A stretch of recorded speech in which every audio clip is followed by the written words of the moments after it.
The apportionment took place, the federal government throughout that plan. And in some parts of our state, it was declared that the minority vote was being diluted.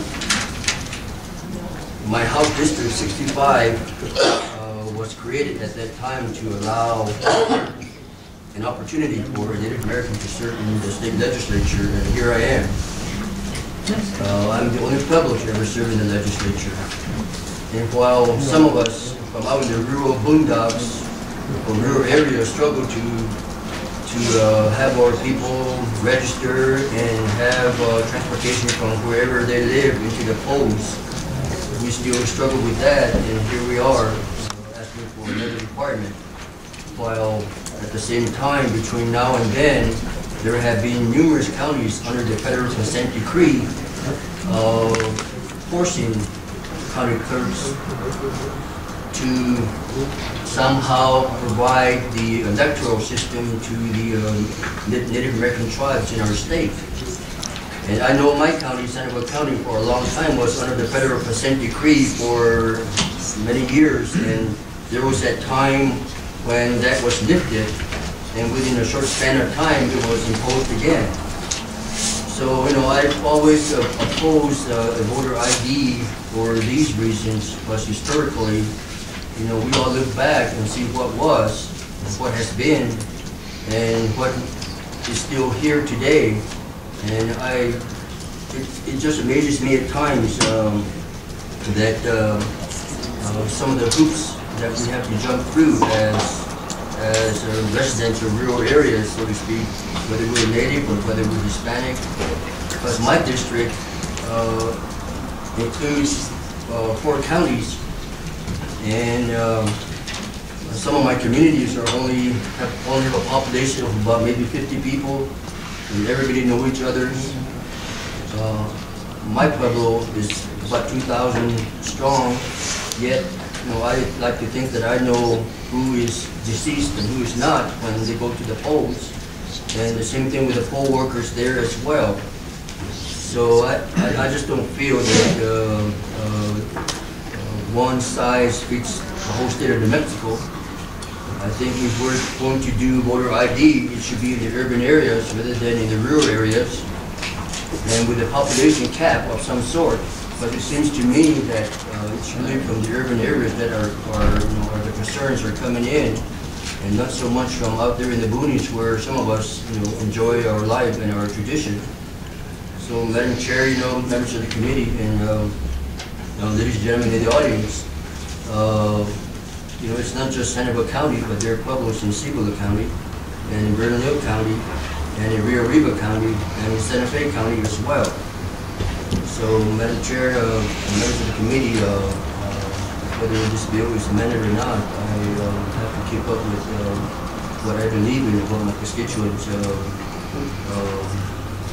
want and need, and it's only proper that I stand to oppose this legislation.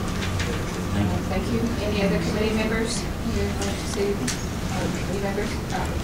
Madam Chair, we're just trying to figure out what the plan is. I guess what we're going to do is submit the proposed substitute to the analyst of the chest ticket, and those will also be all available to any member of the public. That's correct. Okay, and then so I guess I want to be able to get that substitute and take a look at it. I also understand that you don't amend the substitute, you just change the substitute however it's drafted. I wanted to say perhaps a few things, and I don't know how we want to come. And I would reserve an opportunity to review whatever the product is. I want to say I'm not sure I'll vote for it in any form, because I'm sure some of the same concerns that Representative Margarena has. And I do have pueblos in my district as well as part of the Eastern Navajo Agency. And having said that, I just kind of want to understand the bill so that we can understand the substitute. One suggestion I have is that if you're worried about names, and I'm the same problem on Walter Kenneth Martinez Jr. My registration is W. Martinez because I had to go look at it when I decided to run. And And I'll try and speak up. Thank you. It's hard, it's a big room. If we're going to talk about substantially conforms, I understand where you put it in, but if we're worried specifically about the name issue, the New Mexico legislators, we don't have legislative history, so to speak, so when you and I discussed specifically that we're concerned about people not being able to vote because they're F. Diane Hamilton or W. Ken Martinez, the fact that we say that in here doesn't necessarily get communicated. In fact, it won't be communicated to the people actually doing the elections.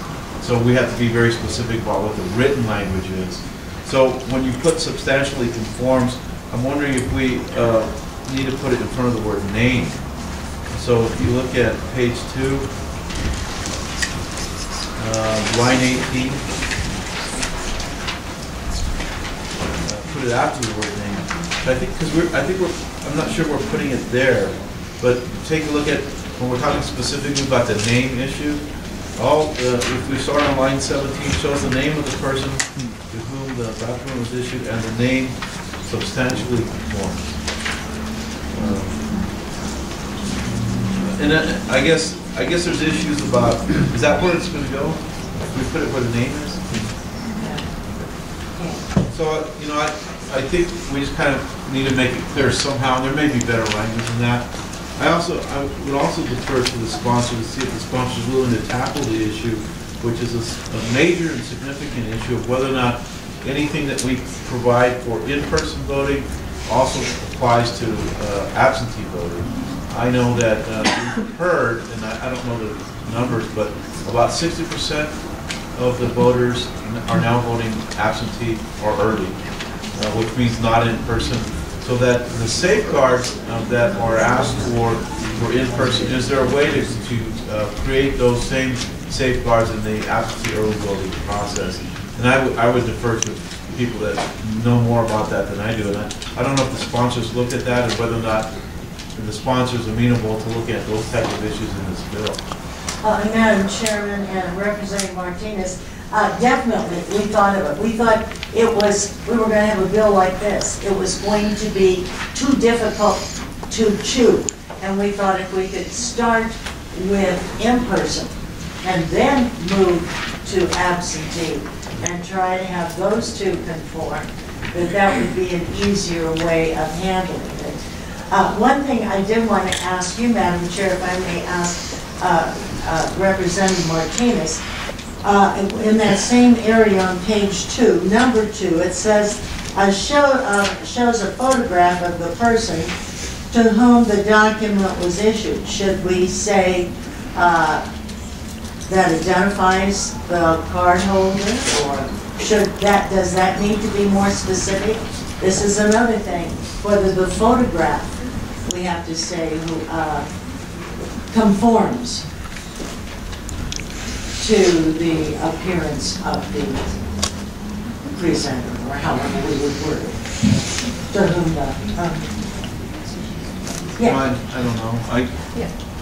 At this time, Representative Hamilton, I think what you need to do is maybe go to each individual person and perhaps get their input, and instead of trying to resolve it right here. No, I just thought of that one thing since we were on that section. To me, if it shows a photograph, you obviously would be carrying the card, and it would be a photograph of you.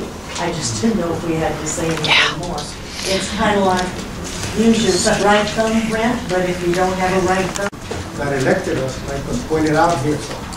And the calls that have been coming to me from outside of my district, a large percentage has been in favor of the bill.